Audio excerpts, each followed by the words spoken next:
अपने विषय में और आपको भारत सरकार की किन योजनाओं का लाभ मिला? हमें बहुत मिला सर, आपकी मेहरबानी से, आपके गवर्नमेंट की मेहरबानी से शुक्रिया अदा करता हूँ। हमको जन जीवन मिशन से हमको मिला है PMYG का स्कीम से हमको घर बनाने का मौका मिला। आपका बहुत बहुत शुक्रिया जी। पहले जिस मकान में रहते थे और अब खुद का मकान मिला है तो क्या फर्क महसूस कर रहे हैं? जी, पहले हमारे पास रूम होते थी, लेकिन बहुत कच्चा रूम होती थी, तो उसमें हमको बैठने का बहुत सहूलियत ठीक से नहीं होता था, क्योंकि बर्फ के टाइम पर, बारिश के टाइम पर शौचालय भी सही नहीं होती थी, हमारे पास आंगन भी नहीं होती, तो बहुत तकलीफ होता था। अभी आपके मेहरबानी से हमें पैसा मिला, तो हमको स्कीम के हिसाब से हमको पैसा मिला, हमको अपना पक्का घर मिला, बहुत मिला, अच्छा मिला, शौचालय भी बनाया, अटैच बाथरूम मिला, आंगन मिला। बहुत मैं खुशी हूँ, बहुत अच्छे हूँ सर। ताशी जी, आपने तो सेना में रह करके ये मातृभूमि की रक्षा के लिए अपनी जवानी खपा दी और आज भी आपके दिल में उतनी ही भक्ति, उतना ही प्यार बना पड़ा है और हम लोगों का कर्तव्य बनता है कि आप जैसे देश के होनहार नागरिकों के लिए जो भी कर सकते हैं करने का प्रयास करना चाहिए। ताशी जी, योजनाओं को प्राप्त करने में आपको कोई दिक्कतें आई क्या? सरलता से प्राप्त कर पाए आप? मेरे को कुछ दिक्कत नहीं आया जी। मेरे को जो आपका स्कीम का हमें पे ये पता चला कि आपका टीवी चैनल में पता चला, उसके बाद तुरंत मुझे आपका गवर्नमेंट डिपार्टमेंट जो म्युनिसिपल कम्युनिटी है उनका टीम आके हमारा मोहल्ले में आके हमें गाइडलाइन दिया कि ऐसे है, ऐसे मिलेंगे, ऐसे करेंगे, आपको कर सकता है। तो फिर हमने बोला, आपको उन लोगों ने ये बोला कि आपके पास ज़मीन है या कुछ है क्या? पैसा तो आपके पास नहीं होंगे वो नहीं बताएंगे, ज़मीन है, कागज़ है क्या? बोला। फिर उन्होंने हमको गवर्नमेंट में आके हमारे पास आया, ज़मीन देखा, नाप तोल किया, जो भी कर दिया। फिर उन्होंने बोला आपको जो मिल जाए, हम ये शुरुआत नहीं देंगे कि मिल सकता है कि आपको ऑफिस में आके हम फॉर्म देंगे, सिलेक्शन हो गया तो, ना सेलेक्ट हो तो आपको सेलेक्ट नहीं होगा तो आपको पैसा मिल जाएंगे, कहा था। ताशी जी, मैं आपका बहुत बहुत आभारी हूं जो भावना आपने व्यक्त की और शुक्रिया सर। देशवासी दूर सुदूर लद्दाख से ताशी जी को सुन रहे हैं और मैं आज हिमाचल में शिमला में आपसे बात कर रहा हूं, मेरे लिए बड़ी खुशी की बात है। Thank you sir. Tashi ji नमस्कार। बहुत बहुत धन्यवाद माननीय प्रधानमंत्री जी।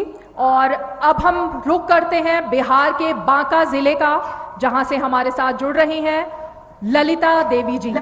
आपको प्रधानमंत्री आवास योजना ग्रामीण, स्वच्छ भारत मिशन ग्रामीण, जल जीवन मिशन, प्रधानमंत्री उज्ज्वला योजना का लाभ मिला है। अब हम माननीय प्रधानमंत्री जी से निवेदन करेंगे कि वो ललिता देवी जी से इन योजनाओं को लेकर उनके अनुभव साझा करें।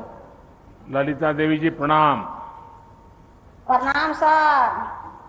ललिता जी बताइए अपने विषय में। पतिना विजय दास, घर पसिया, पंचायत डुमरिया, प्रखंड बेलहर, जिला बांका।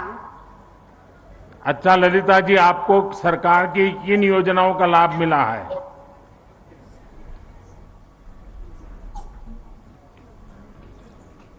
भारत सरकार की जो योजनाएं थी उसमें से कौन सी योजना थी जिसका आपको लाभ मिला है? घर मिला सर।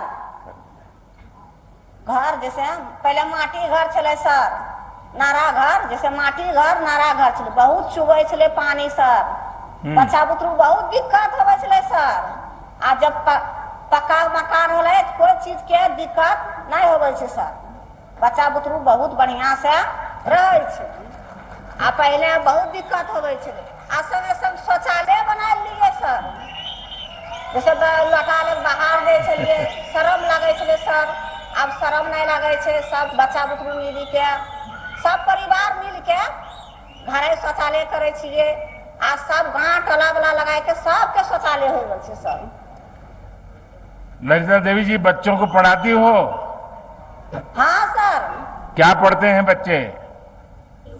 बड़ी लड़की बीए में, आ एक तो और बड़ा बेटा है हाँ। वो इंटर के, आ एगो छोटी लड़की वो नम्मा में, एक तो छोटा बेटा सतमा में। अच्छा, अभी ये जो प्रधानमंत्री आवास योजना मिल गया तो बच्चों को पढ़ाई की भी सुविधा हो गई होगी, आराम से पढ़ पाते होंगे। हाँ सर। घर में काम में मदद करते हैं पढ़ने गए तो? हाँ सर करते हैं। सरकारी, हाँ सरकारी स्कूल में पढ़ाई ले छे सर। अखने बहुत बढ़िया लागे छे, सुविधा होवे छे। देखिए अब तो आपको घर मिल गया है तो अच्छे घर में बच्चों की शादी भी हो पाएगी। हाँ सर, गैस मिल गए, गैस चूल्हा मिल गए सर। पहले लकड़ी बैठा खाना बनावे छलिए तो धुइयां लागे छे आँखि में, आया बहुत बढ़िया सुविधा हो गए तो बच्चा बुतरू खाना उना जल्दी से बना के सरकारी हॉस्पिटल, सरकारी स्कूल भेज दे छे। अच्छा, गांव में अभी भी कुछ लोग होंगे जिनका मकान अभी बनना बाकी होगा, क्योंकि हमने तय किया है कि जिनको अभी मकान नहीं मिला है उनको हम बना रहे हैं। हो सकता है किसी को 2 महीने देर से, किसी को 4 महीना देर से, लेकिन सबको मिलेगा। जब आपका घर बन गया है, आप जिन लोगों को, गरीब परिवारों को जानती होगी जिनका घर नहीं बना होगा, तो वो क्या बोलते हैं आपको, आप उनको क्या समझाती हो? हाँ सर। उनको विश्वास देती हो कि घर मिल जाएगा? बढ़िया समझाइए सर। हाँ,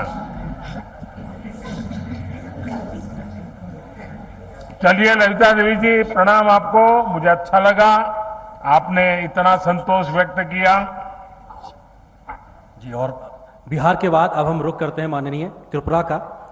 पश्चिम त्रिपुरा जिले के पंकज साहनी जी के पास चलते हैं। पंकज जी को एक राष्ट्र एक राशन कार्ड योजना, प्रधानमंत्री गरीब कल्याण अन्न योजना जैसी अनेकों योजनाओं का लाभ मिला है। हम माननीय प्रधानमंत्री जी से पुनः निवेदन करेंगे कि वो त्रिपुरा के पंकज जी से उनके अनुभवों को साझा करें। माननीय प्रधानमंत्री जी। पंकज जी नमस्ते। नमस्कार sir.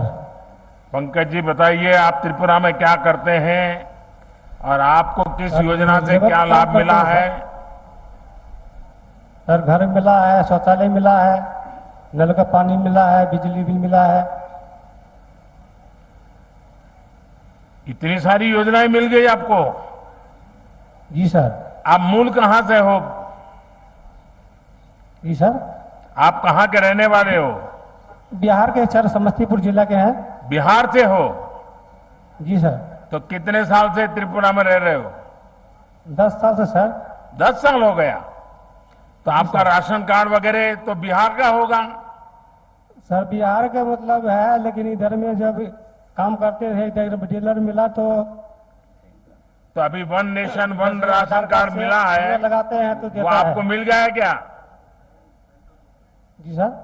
One nation one ration card जो है, जो अन्य राज्यों में लोग जाते हैं तो उनको तकलीफ न हो इसलिए सरकार ने बनाया है। वो वन राशन कार्ड वाला आपका बन गया है क्या? जी सर बन गया है। तो उसके कारण राशन अब आपको त्रिपुरा में भी ठीक से मिल जाता है? सर मिल जाता है। अच्छा, और क्या सुविधाएं मिली हैं आपको पंकज जी? सर हमको कोई चीज को दिक्कत नहीं हुआ। लॉकडाउन में भी हमको, मेरा बीवी और बच्चे सब खुशी में है सर। अच्छा, बिजली भी मिल गई? दिक्कत नहीं हुआ। तो बिजली मिल गई तो मोबाइल फोन चार्ज करते होंगे आप तो? जी सर। पहले मोबाइल फोन चार्ज करने के लिए कहाँ जाते थे? पहले सर लाइट नहीं था तो कहाँ जाएंगे। हाँ, हमारा देश ऐसे ही तरक्की कर रहा है। चलिए पंकज जी, मुझे बहुत अच्छा लगा। और त्रिपुरा से आप बात कर रहे हैं, माता त्रिपुरा सुंदरी को हम और प्रणाम कर रहे हैं यहाँ से। बहुत बहुत धन्यवाद माननीय प्रधानमंत्री जी। और त्रिपुरा के बाद अब हमारे साथ जुड़ रही हैं कर्नाटक के कलबुर्गी जिले से संतोषी जी। आपको आयुष्मान भारत हेल्थ एवं वेलनेस सेंटर योजना से काफी लाभ मिला है, क्या है इनके अनुभव, इसको जानने के लिए हम माननीय प्रधानमंत्री जी से अनुरोध करेंगे कि वो उनके अनुभवों को साझा करें। संतोषी जी नमस्ते। नमस्कार। संतोष जी, आपको नमस्ते। किस बात से संतोष हो गया? ಸಂತೋಷಿ ಅವರೇ, ನಿಮ್ಗೆ ಯಾವ ವಿಷಯಕ್ಕಾಗಿ ಸಂತೋಷವಾಗಿದೆ? ನಮಗೆ ಸರ್ ಜೊತೆ ಸುವರ್ಣ ಅವಕಾಶ ನಮಗೆ ಮಾತಾಡೋದು ಸಿಕ್ಕಿದಂತೆ ಅವರಿಗೆ ಧನ್ಯವಾದ ಹೇಳ್ತೀನಿ ಸರ್ ನಾನು। आदरणीय सर, आपसे बात करने का ये अवसर मिला है, इसलिए मैं अपने आप को भाग्यशाली मानती हूँ। संतोष जी, आपको क्या लाभ मिला है भारत सरकार की योजना का? ಸಂತೋಷಿ ಅವರೇ, ನಿಮ್ಗೆ ಯಾವ ಅನುಕೂಲವನ್ನು ಆಗಿದೆ ಈ ವ್ಯವಸ್ಥೆಯಿಂದ? ನಮ್ಮ ಸರ್ ನಮ್ಮ ತಾಯಿಯರಿಗೆ ಅವರಿಗೆ BP ಶುಗರ್ ಇತ್ತು ಸರ್, BP ಶುಗರ್ಲಿಂದ ನಮ್ಗೆ ಹೊರಗ ಪ್ರೈವೇಟ್ ತೋರಿಸಿದ್ವಿ ಸ್ವಲ್ಪ ಪೈಲೆ। ಈಗ ನಾವು ಆರೋಗ್ಯ ಕೇಂದ್ರ ಬಂದ್ಮೇಲೆ ನಮ್ಮ ಮನೆ ಮೇಡಮ್ ಅವ್ರು ಬಂದು ಡೋರ್ ಕಿಸಾತ್ ನೀವು ಆರೋಗ್ಯ ಕೇಂದ್ರದಿಂದ ನೀವು ಆಸ್ಪತ್ರೆಯಲ್ಲಿ ನೀವು ಬಂದು ಫ್ರೀ ಟ್ರೀಟ್ಮೆಂಟ್ ಇದೆ, ಫ್ರೀ ಎಲ್ಲ ನಿಮಗೆ ಬಂದ್ ಕೇಸಿ ನೀವು ತೋರಿಸ್ಬಾರಂತ ಕೇಸ್ ನಮ್ಗೆ ಹೇಳ್ದು ಸರ್। ಹಾಗಾಗಿ ನಾವು ಇದು ಫ್ರೀಯಲ್ಲಿಂದ ನಮ್ಮ ತಾಯಿಯವರಿಗೆ ಆಸ್ಪತ್ರೆ ಕರ್ಕೊಂಡು ಹೋಗಿ ನಮ್ಮ ತಾಯಿಯವ್ರಿಗೆ BP ಶುಗರ್ ಟೆಸ್ಟ್ ಮಾಡಿದ್ರು ಸರ್, ಆಮೇಲೆ ಗುಳಿಗೆ ಕೊಟ್ಟರು ಸರ್। ಹಾಗಾಗಿ ನಮಗ ಭಾರತ ಸರ್ಕಾರದಿಂದ ಏನದಾರ ನಮಗಿದು ಯೋಜನೆ ಬಂದು ನಮಗೆ ಭಾಳ ಸಂತೋಷ ಆಗ್ಯದ್ರಿ। ಹಾಗಾಗಿ ಇದರಿಂದ ನಮಗೆ ಇನ್ನೂ ಬಿ ನಮ್ಮ ತಾಯಿಯವ್ರಿಗೆ ಆರೋಗ್ಯವಲ್ಲಿಂದ ಕಾಪಾಡ್ಯಾರ, ಈಗ ಮುಂದೆ ಬಿ ಇನ್ನೂ ಬಿ ಹಿಂಗೆ ಇರ್ಲಂತ ನಮ್ಮ ಸಂತೋಷದಿಂದ ಕಾಪಾಡ್ತೀನಿ, ಹಿಂಗೆ ಇರ್ಬೇಕಂತ ಕೇಸಿ ನಂದು ಒಂದು ಇದರ್ಲಿಂದ ನಾನು ಕೇಳ್ಕೊತೀನಿ ಸರ್। आदरणीय सर जी, पहले हमारे गांव में ये सुविधा नहीं थी, उस टाइम बहुत प्रॉब्लम होता था, हमारे घर में हमारी माता जी को आराम नहीं रहता था, उस टाइम गोली और उपयोग नहीं होता था। जब से हेल्थ एंड वेलनेस सेंटर हमारे यहाँ हुआ है हमारे गांव में, और हमारी माता जी को और हमारे सभी गांव वालों को बहुत उपयोग हो रहा है, और हमारे घर तक हमारे लोगों को चेकअप कराया जा रहा है और गोली दवा फ्री में दिया जा रहा है। इससे हमारी बहुत अच्छी तरह से देखभाल हो रहा है और हमारी माताजी भी अभी स्वस्थ है। तो ये सब आपकी कृपा से हुआ है, इसलिए हम तहे दिल से आपको शुक्रिया करते हैं।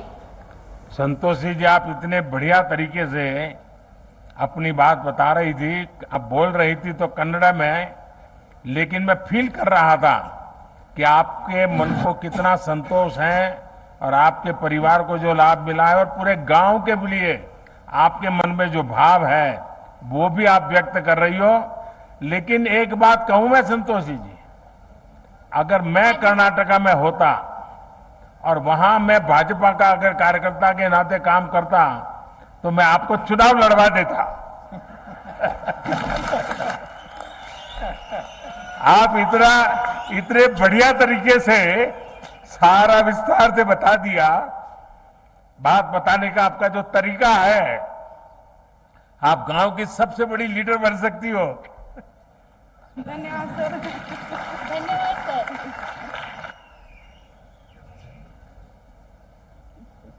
जी बहुत बहुत धन्यवाद प्रधानमंत्री जी, और निश्चित तौर से ये आपका सहज संवाद ही है कि जो किसी भी आम जनमानस को आपके साथ खुद से जुड़ा हुआ महसूस कराता है। कर्नाटक के बाद अब हम चलते हैं गुजरात के मेहसाणा जिले, जहां से अरविंद कुमार सोमाभाई पटेल जी हमारे साथ जुड़ रहे हैं। अरविंद जी प्रधानमंत्री मुद्रा योजना के लाभार्थी हैं। हम एक बार फिर से माननीय प्रधानमंत्री जी से अनुरोध करेंगे कि वो अरविंद जी से उनके अनुभवों को साझा करें। माननीय प्रधानमंत्री जी। अरविंद भाई नमस्ते। नमस्कार। केम जो? नमस्कार सर जी। मैं जो? अपने महसाणा जिले अपने वतन के माननीय यशस्वी प्रधानमंत्री नरेंद्र मोदी से सीधी बात कर रहा हूं, इसे मैं हृदयपूर्वक खूब प्रसन्न हूं। अरविंद जी अपने विषय में बताइए, क्या कर रहे हो, क्या योजना का लाभ मिला है आपको? हमारा व्यवसाय मंडप डेकोरेशन का है। हमने PM मुद्रा लोन लिया हुआ है। इससे हम पहले छोटा सा धंधा करते थे। जब हम PM मुद्रा से हमको लोन मिला तो हमें हमारा धंधा बढ़ाया।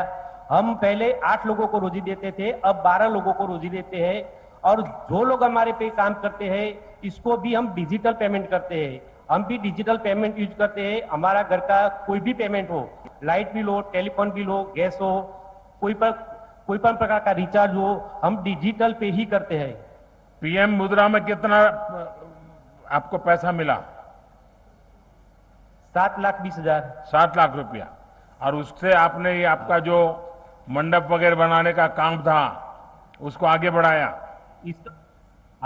उसका जो सजावट का सामान था उसको हमने बढ़ाया। और कहाँ कहाँ पर आप काम करते हैं? अकेले महसाना में करते हो कि और भी आगे पीछे सब गांव में जाते हो? हमारा काम महसाना और हमारे आजू बाजू के गांव में भी है। तो लोग रोजगार के लिए आपके यहाँ पसंद करते हैं काम करने के लिए आने के लिए? क्योंकि मंडप का काम तो बड़ा तेजी से करना पड़ता है। हाँ, तेजी से और तेजी से खोलना पड़ता है। एक साथ फिर वो सर्कस की तरह उठा करके जाना पड़ता है। हाँ, जाना पड़ता है। तो ये और इससे सिवाय बैंक को लोन समय पे वापस कर रहे हो आप? हाँ, करेंगे कि करते हैं? वापस तो करेंगे। अच्छा, जो लोग आपके साथ काम करते हैं उनको भी सरकार की जो योजनाएं हैं उस विषय में कभी आपने बताया? गरीब परिवार के लोग होंगे जो आपके यहाँ मजदूरी करते हैं, इतना आपका कारोबार बढ़ा है। कोरोना काल में जो रसीकरण था सबको हमने रसी दिलवाई। कोरोना काल में मेरा कार्ड है लेकिन हमको अनाज की जरूरत नहीं थी, हमने अनाज नहीं लिया, लेकिन जिसको जरूरत थी उसको अनाज मुहैया कराया। और हमारी आय 4 लाख से अधिक है। हमने आयुष्मान कार्ड नहीं लिया, लेकिन हमारे आसपास के जो लोग को आयुष्मान कार्ड की जरूरत है उन सबका आयुष्मान कार्ड भी हमने निकाला है। मतलब आपने अपने साथ जो काम करने वाले हैं उनकी भी बहुत देखभाल की। मुझे बहुत अच्छा लगा। मेरी अरविंद भाई आपको और प्रधानमंत्री मुद्रा योजना का लाभ लेकर के अपना व्यवसाय, अपना कारोबार जो सेल्फ स्वरोजगार की दिशा में काम करना चाहते हैं उसमें आपने एक बड़ा प्रेरणा का काम किया है। और आप रोजगार खोजने वाले नहीं, रोजगार देने वाले बन गए। मैं आपको बहुत बहुत बधाई देता हूं। बहुत बहुत धन्यवाद। मैं एक बात और करना चाहता हूं। क्या बताना चाहते हो? मेरी बच्ची खेल महाकुंभ में डीएलएस द्वारा खेल रही है।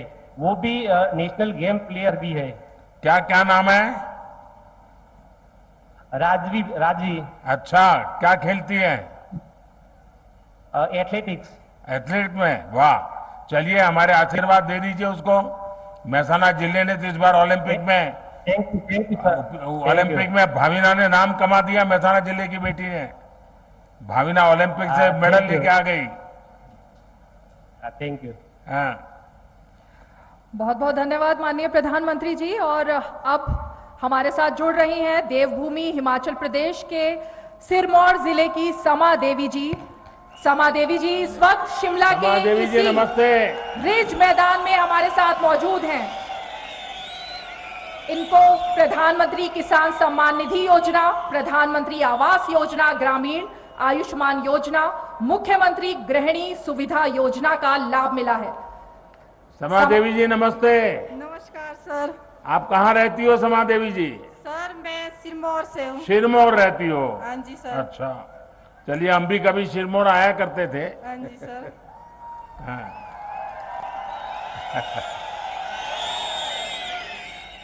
अच्छा रमा देवी जी बताइए हमें। समा देवी जी, हाँ जी सर। हमें बताइए आपने भारत सरकार की वो कौन सी योजनाएं हैं जिसका आपने लाभ लिया है, आपको फायदा मिला है? सर मुझे पहले तो प्रधानमंत्री आवास योजना के तहत मकान का मिला है, जिसमें कि मेरे पास बहुत ही कच्चा मकान था। मुझे ये सुविधा सरकार की ओर से भी मिली है। कुछ हमने दिहाड़ी मजदूरी करके कुछ पैसा हमने इकट्ठा भी किया था सर, जिससे कि हमें ये सुविधा मिली और कुछ पैसा वो लगा दिया, फिर हमने उस पैसे से अपना कच्चा मकान पक्का बना दिया है सर। सरकार की तरफ से कितना पैसा मिला समा जी? सर जी मुझे सरकार की तरफ से 1.5 लाख की राशि मिली थी। अच्छा, कोई दिक्कत तो नहीं हुई पैसा पाने में? नहीं सर, कोई दिक्कत नहीं हुई। अच्छा, हाँ जी सर। और मकान आपको जैसा चाहिए था वैसा बना दिया? हाँ जी सर। अभी मकान अच्छा बना दिया तो मेहमान भी बहुत आते होंगे? हाँ जी सर, मेहमान भी आते हैं। तो फिर नया नया खाना पकाना पड़ता होगा? हाँ जी सर। तो फिर खर्चा बढ़ गया होगा अब तो। कोई बात नहीं सर, ये तो आप लोगों की, आपके सरकार की और आपकी बहुत बहुत आभार व्यक्त करती हूँ मैं। अच्छा समाजी, आप खेती करती हैं? हाँ जी सर, मैं खेती बाड़ी भी करती हूँ, छोटे से अपनी खेती बाड़ी भी है। तो खेती बाड़ी में क्या पकाती हो? सर अभी तो लहसुन चला हुआ है, फिर उसके बाद बीन हो गया, मटर हो गए, मटर भी हम लेट लगाते हैं, अभी तो मक्की और आलू। हाँ जी। अच्छा। हाँ जी सर। तो आपको पीएम किसान सम्मान निधि का पैसा मिलता है? हाँ जी सर, मुझे पीएम सरकार किसान निधि का पैसा भी मिलता है, जो कि मुझे 2-2 हजार करके साल के 6,000 मिलते हैं सर। अच्छा। हाँ जी सर, इसका भी मैं आपसे बहुत बहुत धन्यवाद करना चाहती हूँ, आपसे भी, पीएम मोदी जी, और सरकार से भी। समाज जी, आपको बहुत बहुत नमस्कार। आपने बहुत अच्छे ढंग से बताया, मैं आपका आभारी हूँ। धन्यवाद जी। धन्यवाद। बहुत बहुत धन्यवाद माननीय प्रधानमंत्री जी। और आपका ये सहज संवाद ही है जो किसी भी भारतवासी को आपके साथ जुड़ा हुआ महसूस कराने के लिए काफ़ी होता है। ये महज कुछ लोगों के साथ माननीय आपका ये संवाद था, लेकिन आज के इस ऐतिहासिक कार्यक्रम में देश भर के लगभग 1500 जगहों से लाखों लाखों लोग इस कार्यक्रम का हिस्सा हैं और जुड़े हुए हैं। माननीय प्रधानमंत्री जी, आपकी प्राथमिकता में हमेशा से देश के अन्नदाता यानी हमारे किसान शामिल रहे हैं और बीते वर्षों में आपने किसानों की आय को दोगुना करने से लेकर उनके आत्मसम्मान को बढ़ाने में जो प्रयास किए हैं, उसको लेकर देश के किसान आपके आभारी हैं। प्रधानमंत्री किसान सम्मान निधि योजना के माध्यम से आपने अन्नदाताओं के खातों में सालाना 6,000 रुपए देने का जो भागीरथ प्रयास किया है, उसका फायदा देश के करोड़ों करोड़ों किसानों को मिल रहा है। प्रधानमंत्री जी, इस योजना के माध्यम से अब तक 1,82,000 करोड़ रुपए से ज्यादा की राशि हमारे अन्नदाता प्राप्त कर चुके हैं। इस क्रम में पीएम किसान सम्मान निधि की 11वीं किश्त के रूप में आज फिर से माननीय प्रधानमंत्री जी के द्वारा देश के किसानों के खातों में 21,000 करोड़ रुपए सीधे ट्रांसफर होंगे। हम अब माननीय प्रधानमंत्री जी से विनम्र निवेदन करेंगे कि वो कृपया बटन दबाकर प्रधानमंत्री किसान सम्मान निधि की 11वीं किश्त किसानों के खातों तक पहुंचाने की कृपया करें।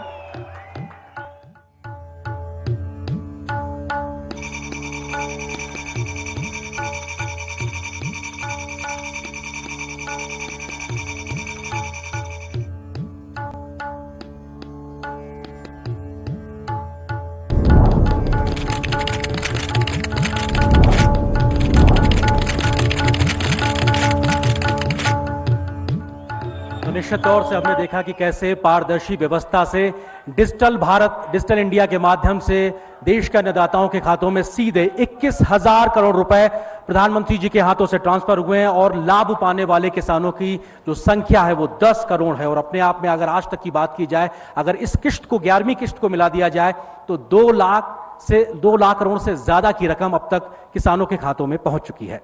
बहुत बहुत धन्यवाद प्रधानमंत्री जी। और भारत के मान सम्मान को देश दुनिया में बढ़ाने का काम करने वाले, देश की 130 करोड़ जनता की आकांक्षाओं को पूरा करने वाले ऐसे प्रधानमंत्री, जिन्हें प्रधानमंत्री के रूप में पाकर भारत का हर एक नागरिक गर्व महसूस करता है। अब हम बेहद विनम्रता के साथ आमंत्रित करना चाहते हैं दुनिया के सबसे लोकप्रिय नेता और नए भारत के शिल्पकार माननीय प्रधानमंत्री श्री नरेंद्र मोदी जी को कि वो कृपया आए और हमें अपने आशीर्वचनों से अनुग्रहित करें। माननीय प्रधानमंत्री जी।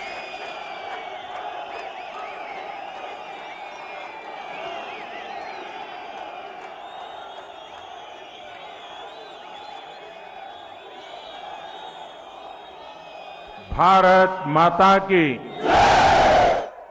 भारत माता की। हिमाचल प्रदेश के गवर्नर श्रीमान राजेंद्र जी, यहां के लोकप्रिय और कर्मठ मुख्यमंत्री मेरे मित्र श्रीमान जयराम ठाकुर जी, प्रदेश के अध्यक्ष हमारे पुराने साथी श्रीमान सुरेश जी,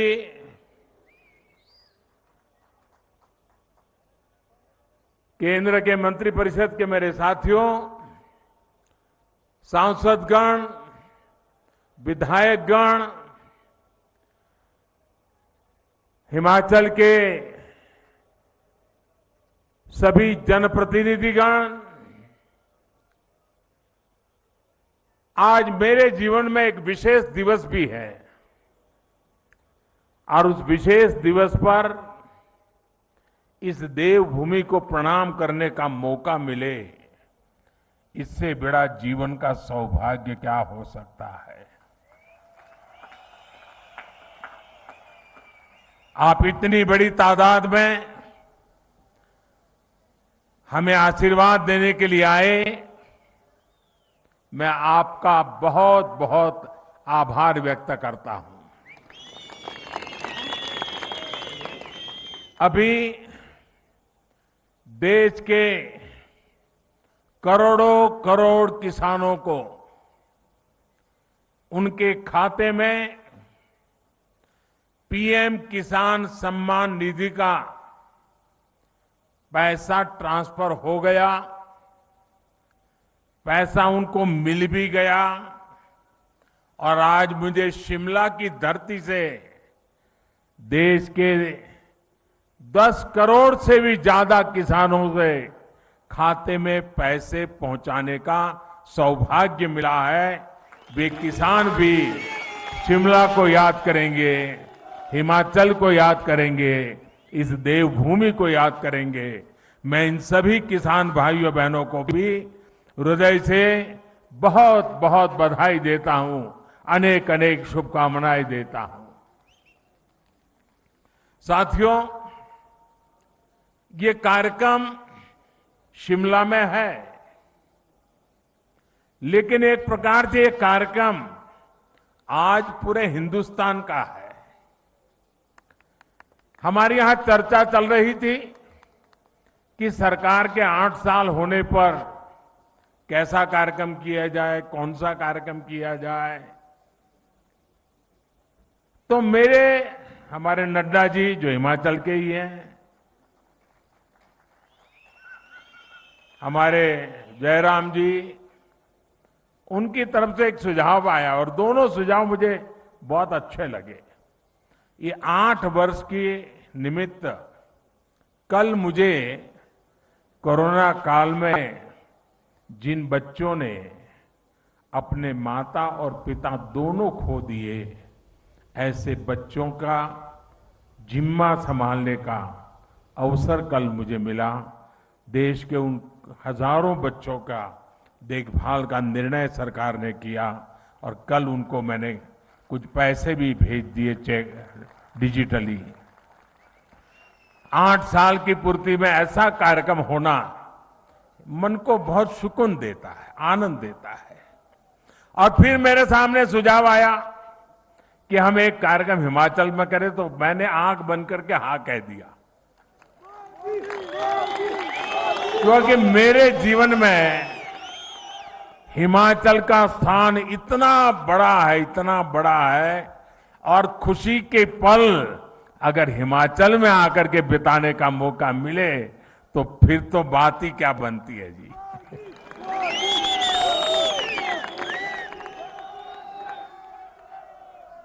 आज इसलिए मैंने कहा कि 8 साल के निमित्त देश का ये महत्वपूर्ण कार्यक्रम आज शिमला की धरती पे हो रहा है, जो कभी मेरी कर्म भूमि रही, मेरे लिए जो देवभूमि है, मेरे लिए जो पुण्य भूमि है, वहां पर मुझे आज देशवासियों को इस देवभूमि से बात करने का मौका मिले, ये अपने आप में मेरे लिए खुशी अनेक गुना बढ़ा देने वाला काम है। साथियों, 130 करोड़ भारतीयों के सेवक के तौर पर काम करने का मुझे आप सबने जो अवसर दिया, मुझे जो सौभाग्य मिला, सभी भारतीयों का जो विश्वास मुझे मिला है, अगर आज मैं कुछ कर पाता हूं, दिन रात दौड़ पाता हूं,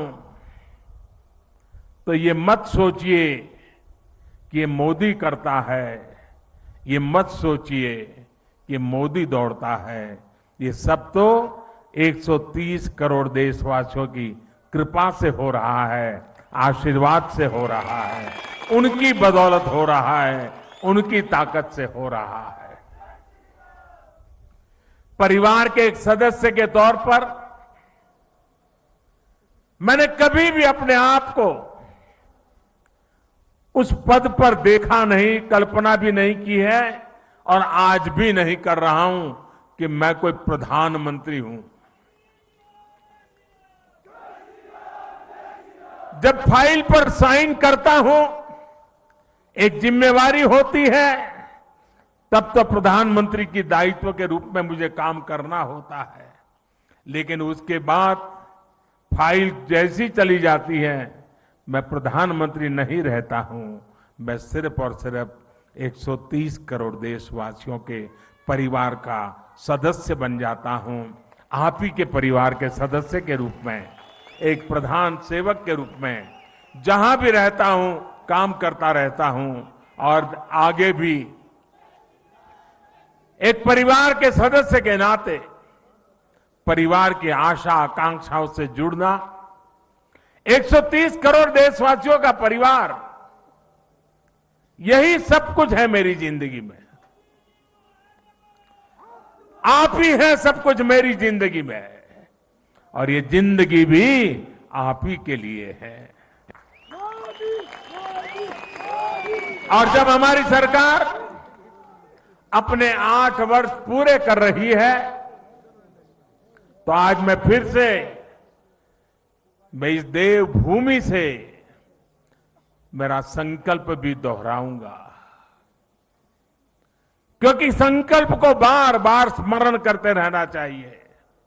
संकल्प की कभी विस्मृति नहीं होनी चाहिए। और मेरा संकल्प था, आज है, आगे भी रहेगा।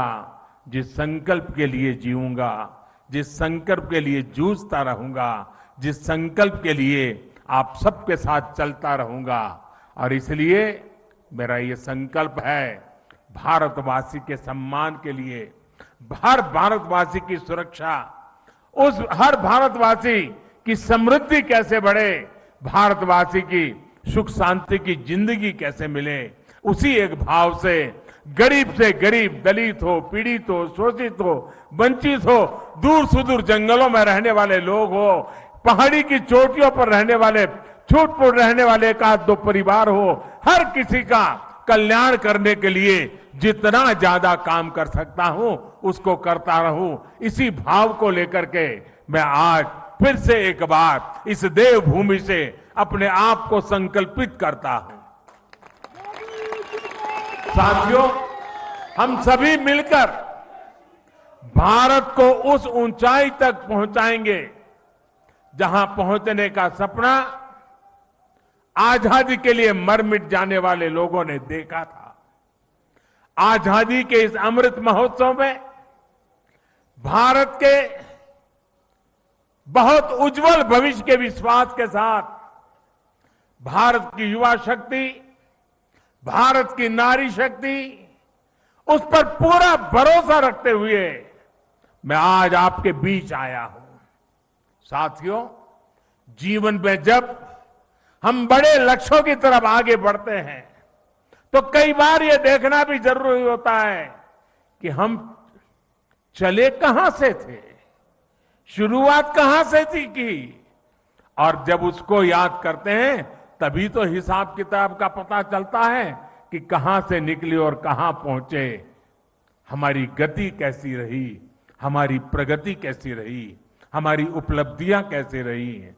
हम अगर 2014 से पहले के दिनों को याद करें, उन दिनों को भूलना मत साथियों, तब जाकर के ही आज के दिवसों का मूल्य समझ आएगा। आज की परिस्थितियों को देखें, पता चलेगा। साथियों, देश ने बहुत लंबा सफर तय किया है। 2014 से पहले अखबार की सुर्खियों भरी रहती थी, हेडलाइन बनी रहती थी, टीवी के पर चर्चा होती रहती थी। बात क्या होती थी? बात होती थी लूट और खसोट की बात होती थी, बात होती थी भ्रष्टाचार की, बात होती थी घोटालों की, बात होती थी भाई भतीजेवाद की, बात होती थी अफसरशाही की, बात होती थी अटकी लटकी फटकी योजनाओं की। लेकिन वक्त बदल चुका। आज चर्चा होती है सरकारी योजनाओं से मिलने वाले लाभ की। सिरसा से कोई समा देवी, सिरमौर से हमारी कोई समा देवी कह देती है कि मुझे ये लाभ मिल गया।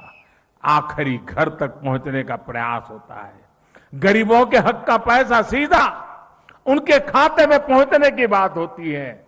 आज चर्चा होती है दुनिया में भारत के स्टार्टअप की, आज चर्चा होती है, वर्ल्ड बैंक भी चर्चा करता है भारत के ईज ऑफ डूइंग बिजनेस की।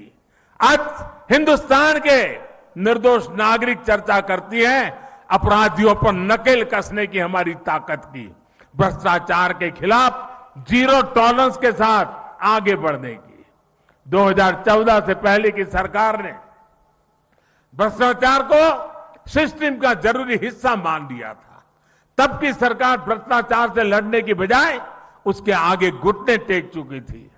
तब देश देख रहा था कि योजनाओं का पैसा जरूरतमंद तक पहुंचने के पहले ही लूट जाता है।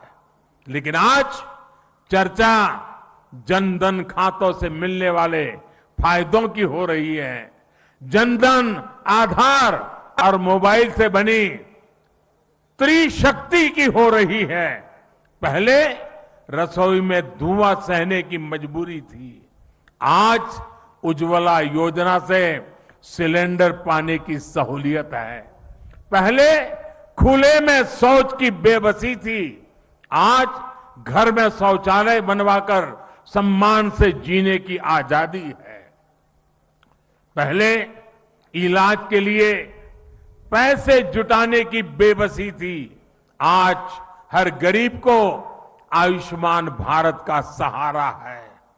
पहले ट्रिपल तलाक का डर था, अब अपने अधिकारों की लड़ाई लड़ने का हौसला है। साथियों, 2014 से पहले देश की सुरक्षा को लेकर चिंता थी, आज सर्जिकल स्ट्राइक, एयर स्ट्राइक का गर्व है। हमारी सीमा पहले से ज्यादा सुरक्षित है। पहले देश का नॉर्थ ईस्ट अपने असंतुलित विकास से, भेदभाव से आहत था, दुखी था। आज हमारा नॉर्थ ईस्ट दिल से भी जुड़ा है और आधुनिक इंफ्रास्ट्रक्चर से भी जुड़ रहा है। सेवा, सुशासन और गरीबों के कल्याण के लिए बनी हमारी योजनाओं ने लोगों के लिए सरकार के मायने ही बदल दिए। अब सरकार माई बाप नहीं है, वो वक्त चला गया। अब सरकार सेवक है, सेवक, जनता जनार्दन की सेवक है। अब सरकार जीवन में दखल देने के लिए नहीं, बल्कि जीवन को आसान बनाने के लिए काम कर रही है। बीते वर्षों में हम विकास की राजनीति को देश की मुख्य धारा में लाए हैं। विकास की इसी आकांक्षा में लोग स्थिर सरकार चुन रहे हैं, डबल इंजन की सरकार चुन रहे हैं। साथियों, हम लोग अक्सर सुनते हैं कि सरकारें आती हैं, जाती हैं, लेकिन सिस्टम वही रहता है। हमारी सरकार ने इस सिस्टम को ही गरीबों के लिए ज्यादा संवेदनशील बनाया, उसमें निरंतर सुधार किए। पीएम आवास योजना हो, स्कॉलरशिप देना हो या फिर पेंशन योजनाएं, टेक्नोलॉजी की मदद से हमने भ्रष्टाचार का स्कोप कम से कम कर दिया। जिन समस्याओं को पहले परमानेंट मान लिया गया था, हम उसके परमानेंट सॉल्यूशन देने का प्रयास कर रहे हैं। जब सेवा, सुशासन और गरीब कल्याण का लक्ष्य हो तो कैसे काम होता है, इसका एक उदाहरण है डायरेक्ट बेनिफिट ट्रांसफर स्कीम। अभी मैं जो कह रहा था, डीबीटी के माध्यम से, डायरेक्ट बेनिफिट स्कीम के माध्यम से 10 करोड़ से अधिक किसान परिवारों के बैंक खाते में सीधे 21,000 करोड़ रुपए ट्रांसफर हो गए। ये हमारे छोटे किसानों की सेवा के लिए है, उनके सम्मान की निधि है। बीते 8 साल में ऐसे ही डीबीटी के जरिए हमने 22 लाख करोड़ रुपए से ज्यादा सीधे देशवासियों के अकाउंट में ट्रांसफर किए हैं। और ऐसा नहीं हुआ कि 100 पैसा भेजा तो पहले 85 पैसा लापता हो जाता था। जितने पैसे भेजे वो पूरे के पूरे सही पते पर, सही लाभार्थी के बैंक खातों में भेजे गए हैं। साथियों, आज इस योजना की वजह से 2.25 लाख करोड़ रुपए की लीकेज रुकी है। पहले यही 2.25 लाख करोड़ रुपए बिचौलियों के हाथों में चले जाते थे, दलालों के हाथों में चले जाते थे।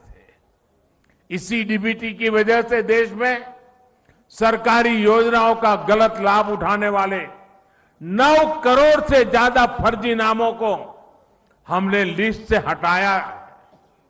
आप सोचिए, फर्जी नाम कागजों में चढ़ाकर गैस सब्सिडी, बच्चों की पढ़ाई के लिए भेजी गई फीस, कुपोषण से मुक्ति के लिए भेजा गया पैसा, सब कुछ लूटने का देश में खुला खेल चल रहा था। ये क्या देश के गरीब के साथ अन्याय नहीं था? जो बच्चे उज्जवल भविष्य की आशा करते हैं, उन बच्चों के साथ अन्याय नहीं था? क्या ये पाप नहीं था? अगर कोरोना के समय यही 9 करोड़ फर्जी नाम कागजों में रहते तो क्या गरीब को सरकार के प्रयासों का लाभ मिल पाता क्या? साथियों, गरीब का जब रोजमर्रा का संघर्ष कम होता है, जब वो सशक्त होता है, तब वो अपनी गरीबी दूर करने के लिए नई ऊर्जा के साथ जुड़ जाता है। इसी सोच के साथ हमारी सरकार पहले दिन से गरीब को सशक्त करने में जुटी है। हमने उसके जीवन की एक एक चिंता को कम करने का प्रयास किया। आज देश के 3 करोड़ गरीबों के पास उनके पक्के और नए घर भी, जहां आज वो रहने लगे हैं। आज देश के 50 करोड़ से ज्यादा गरीबों के पास 5 लाख रुपए तक के मुफ्त इलाज की सुविधा है। आज देश के 25 करोड़ से अधिक गरीबों के पास 2-2 लाख रुपए का एक्सीडेंट इंश्योरेंस और टर्म इंश्योरेंस है, बीमा है। आज देश के लगभग 45 करोड़ गरीबों के पास जनधन बैंक खाता है। मैं आज बहुत गर्व से कह सकता हूं कि देश में शायद ही कोई ऐसा परिवार होगा जो सरकार की किसी न किसी योजना से जुड़ा न हो, योजना उसे लाभ न देती हो। हमने दूर सुदूर पहुंचकर लोगों को वैक्सीन लगाई है। देश करीब 200 करोड़ वैक्सीन डोज के रिकॉर्ड स्तर पर पहुंच रहा है। और मैं जयराम जी को बधाई दूंगा। कोरोना काल में जिस प्रकार से उनकी सरकार ने काम किया है और उन्होंने ये टूरिस्ट डेस्टिनेशन होने के कारण टूरिज्म के लिए तकलीफ न हो, इसलिए उन्होंने वैक्सीनेशन को इतना तेजी से चलाया। हिंदुस्तान में सबसे पहले वैक्सीनेशन का काम पूरा करने वालों में जयराम जी की सरकार अग्रिम पंक्ति में रही। साथियों, हमने गांव में रहने वाले 6 करोड़ परिवारों को साफ पानी के कनेक्शन से जोड़ा है, नल से जल। साथियों, हमने 35 करोड़ मुद्रा लोन देकर गांव और छोटे शहरों में करोड़ों युवाओं को स्वरोजगार का अवसर दिया है। मुद्रा लोन लेकर कोई टैक्सी चला रहा है, कोई टेलरिंग की दुकान खोल रहा है, कोई बिटिया अपना स्वयं का कारोबार शुरू कर रही है। रेहड़ी ठेले पटरी पर काम करने वाले लगभग 45 लाख साथियों को भी पहली बार बैंकों से ऋण मिला है, अपने काम को बढ़ाने का रास्ता मिला है। और जो प्रधानमंत्री मुद्रा योजना है ना, मेरे लिए संतोष की बात है, उसमें 70% बैंक से पैसा प्राप्त करने वालों में 70% हमारी माताएं बहनें हैं जो एंटरप्रेन्योर बन करके आज लोगों को रोजगार दे रही है। साथियों, यहां हिमाचल प्रदेश के तो हर घर से शायद ही कोई परिवार ऐसा होगा जिस परिवार से कोई सैनिक न निकला हो। ये वीरों की भूमि है जी, ये वीर माताओं की भूमि है जो अपने गोद से वीरों को जन्म देती हैं, जो वीर मातृभूमि की रक्षा के लिए 24 घंटे अपने आप को खपाते रहते हैं। साथियों, ये जो सैनिकों की भूमि है, ये सैन्य परिवारों की भूमि है। यहां के लोग कभी भूल नहीं सकते कि पहले की सरकारों ने उनके साथ किस तरह का बर्ताव किया। 1 रैंक 1 पेंशन के नाम पर कैसे उन्हें धोखा दिया। अभी हम लद्दाख के एक पूर्व सैनिक से बात कर रहे थे, जीवन सेना में बिताया था, उसको पक्का घर हमारे आने के बाद मिल रहा है। साथियों, उनको निवृत्त हो गए भी 30-40 साल हो गए। साथियों, सैन्य परिवार हमारी संवेदनशीलता को भली भांति समझता है। ये हमारी ही सरकार है जिसने 4 दशकों के इंतजार के बाद 1 रैंक 1 पेंशन को लागू किया। हमारे पूर्व सैनिकों को एरियर का पैसा दिया। इसका बहुत बड़ा लाभ हिमाचल के हर परिवार को हुआ है। साथियों, हमारे देश में दशकों तक वोट बैंक की राजनीति हुई है। अपना अपना वोट बैंक बनाने की राजनीति ने देश का बहुत नुकसान किया है। हम वोट बैंक बनाने के लिए नहीं, हम नए भारत को बनाने के लिए काम कर रहे हैं। जब देश राष्ट्र के नवनिर्माण का हो, जब लक्ष्य आत्मनिर्भर भारत का हो, जब इरादा 130 करोड़ देशवासियों की सेवा और उनका कल्याण करने का हो, तो वोट बैंक नहीं बनाए जाते, सभी देशवासियों का विश्वास जीता जाता है। इसलिए हम सबका साथ, सबका विकास, सबका विश्वास और सबका प्रयास की भावना से आगे बढ़ रहे हैं। सरकार की योजनाओं का लाभ सबको मिले, हर गरीब को मिले, कोई गरीब छूटे नहीं। अब यही सरकार की सोच है और इसी अप्रोच से हम काम कर रहे हैं। हमने 100% लाभ 100% लाभार्थी तक पहुंचाने का बीड़ा उठाया है। लाभार्थियों के सैचुरेशन का प्रण लिया है। 100% सशक्तिकरण यानी भेदभाव खत्म, सिफारिश खत्म, तुष्टीकरण खत्म।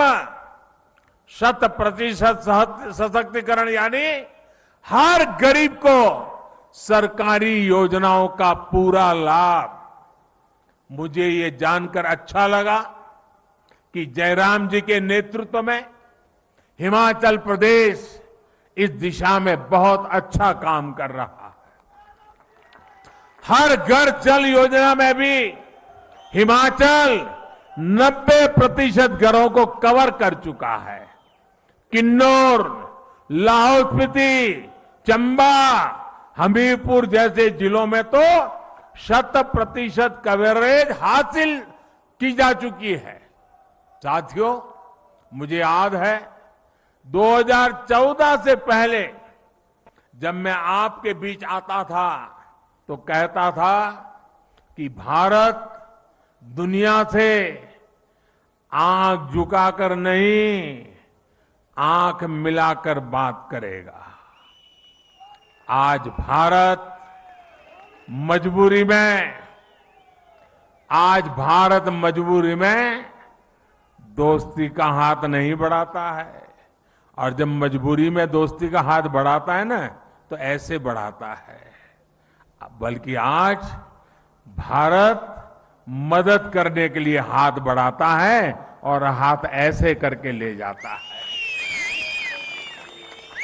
कोरोना काल में भी हमने 150 से ज्यादा देशों को दवाइयां भेजी हैं, वैक्सीन भेजी है। और इसमें हिमाचल प्रदेश के फार्मा हब बद्दी की भी बड़ी भूमिका रही है। भारत ने सिद्ध किया है कि हमारे पास पोटेंशियल भी है और हम परफॉर्मर भी है। अंतर्राष्ट्रीय संस्थाएं भी मान रही है कि भारत में गरीबी कम हो रही है, लोगों के पास सुविधाएं बढ़ रही है। इसलिए अब भारत को सिर्फ अपने लोगों की आवश्यकताएं पूरी नहीं करनी है, बल्कि लोगों की जागी हुई आकांक्षाओं को भी हमें पूरा करना है। हमें 21वीं सदी के बुलंद भारत के लिए, आने वाली पीढ़ियों के उज्जवल भविष्य के लिए अपने आप को खपाना है। एक ऐसा भारत जिसकी पहचान अभाव नहीं बल्कि आधुनिकता हो।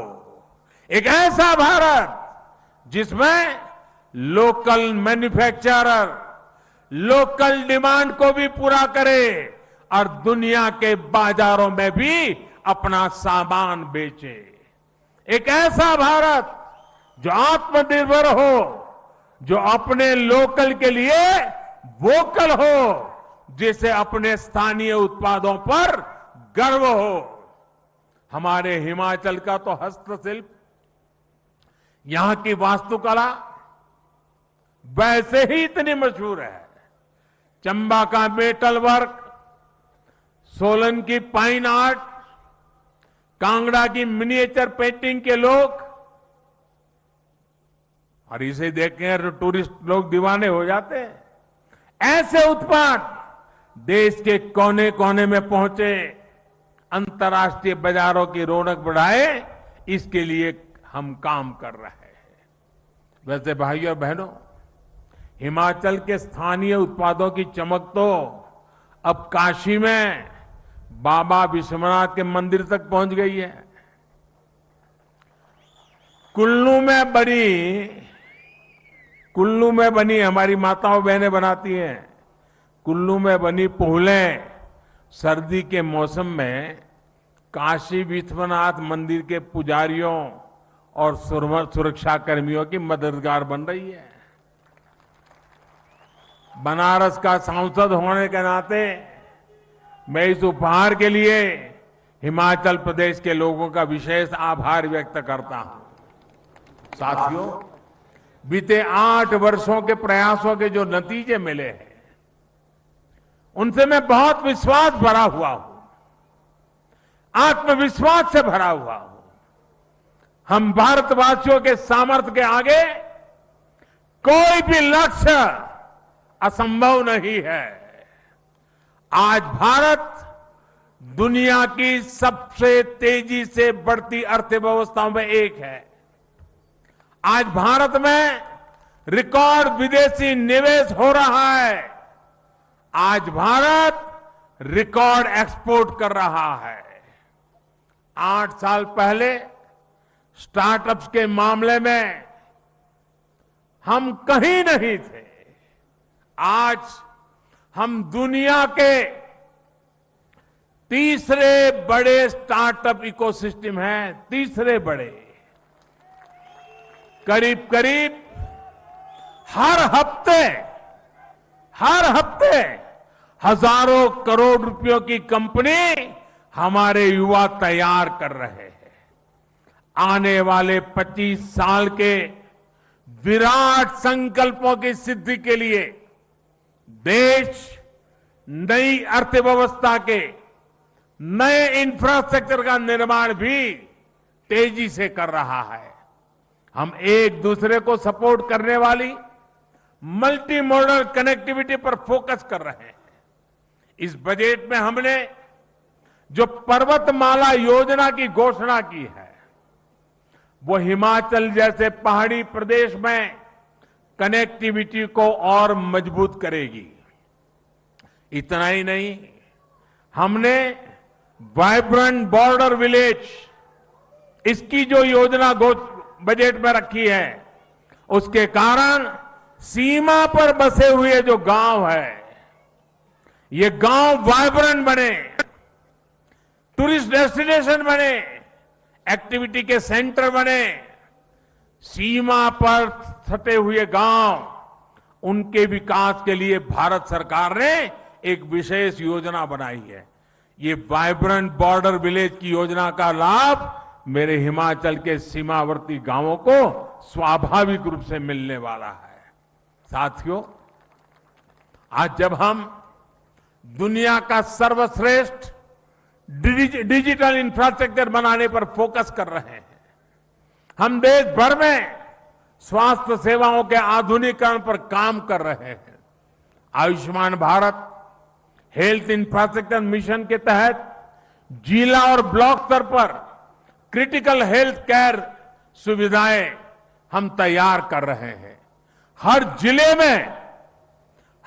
जिले में एक मेडिकल कॉलेज हो, इस दिशा में काम चल रहा है। और इतना ही नहीं, गरीब मां का बेटा बेटी भी अब डॉक्टर बनने का सपना पूरा कर सकता है। पहले तो हाल ये था कि अगर उसको स्कूली शिक्षा अंग्रेजी में नहीं हुई तो डॉक्टर होने के सपने अधूरे रह जाते थे। अब हमने तय किया है, मेडिकल और टेक्निकल एजुकेशन हम मातृभाषा में करने को प्रमोट करेंगे, ताकि गरीब से गरीब का बच्चा, गांव का बच्चा भी डॉक्टर बन सके, और इसलिए उसे अंग्रेजी के गुलाम होने की जरूरत नहीं पड़ेगी। साथियों, देश में एम्स जैसे बेहतरीन संस्थानों का दायरा देश के दूर सुदूर के राज्यों तक बढ़ाया जा रहा है। बिलासपुर में बन रहा एम्स इसका एक प्रत्यक्ष प्रमाण है। अब हिमाचल वासियों को चंडीगढ़ या दिल्ली जाने की मजबूरी नहीं रहेगी। साथियों, ये सारे प्रयास हिमाचल प्रदेश के विकास को भी गति देने का काम कर रहे हैं। जब अर्थव्यवस्था मजबूत होती है, रोड कनेक्टिविटी, इंटरनेट कनेक्टिविटी बढ़ती है, स्वास्थ्य सेवाएं सुधरती हैं, तो ये टूरिज्म को भी बढ़ाता है। भारत अपने यहां जिस तरह ड्रोन की मैन्युफैक्चरिंग बढ़ा रहा है, ड्रोन का इस्तेमाल बढ़ा रहा है, उससे हमारे दूर दराज के जो क्षेत्र है, हिंदुस्तान के दूर दराज के जो भी इलाके हैं, चाहे पहाड़ी हो, जंगल के इलाके हो, जैसे हिमाचल के दूर दराज के इलाके हैं, वहां पर इस ड्रोन सेवाओं का बहुत बड़ा लाभ मिलने वाला है। भाइयों और बहनों, बीते 8 वर्षों में आजादी के 100वें वर्ष के लिए यानी 2047 के लिए मजबूत आधार तैयार हुआ है। इस अमृत काल में सिद्धियों के लिए एक ही मंत्र है, सबका प्रयास। सब जुड़े, सब जुटे और सब बढ़े, इसी भाव के साथ हमें काम करना है। कितनी सदियों के बाद और कितनी पीढ़ियों के बाद ये सौभाग्य हमें मिला है, हमारी आपकी पीढ़ी को मिला है। इसलिए आइए हम संकल्प लें, हम सबका प्रयास कि इस आह्वान में अपनी सक्रिय भागीदारी निभाएंगे, अपना हर कर्तव्य निभाएंगे। इसी विश्वास के साथ आज जो हिमाचल ने आशीर्वाद दिए हैं और देश के हर ब्लॉक में आज इस कार्यक्रम से लोग जुड़े हुए हैं। आज पूरा हिंदुस्तान शिमला से जुड़ा हुआ है, करोड़ों करोड़ों लोग आज जुड़े हुए हैं। और आज मैं आज शिमला की धरती से उन करोड़ों देशवासियों से बात कर रहा हूं।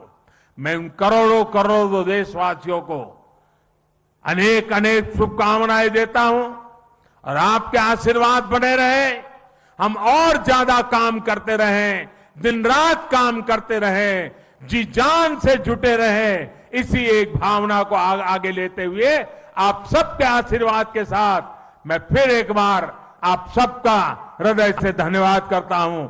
मेरे साथ बोलिए, भारत माता की, भारत माता की, भारत माता की। बहुत बहुत धन्यवाद।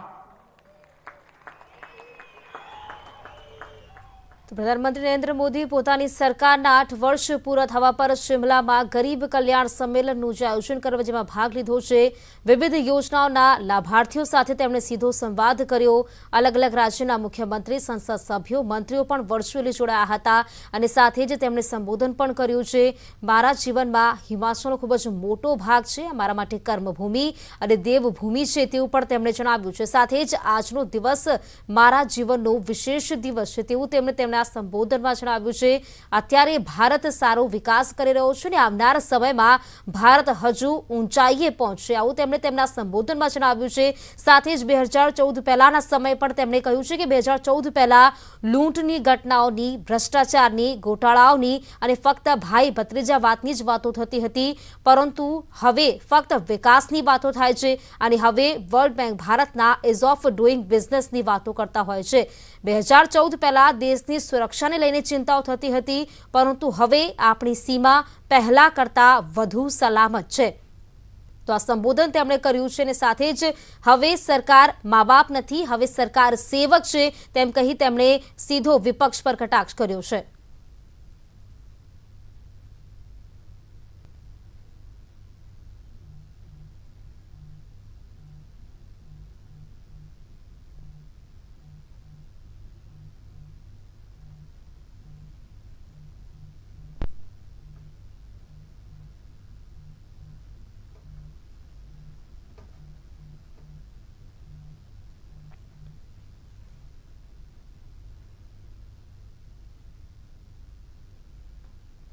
તો આપે સાંભળ્યું વડાપ્રધાન મોદીનું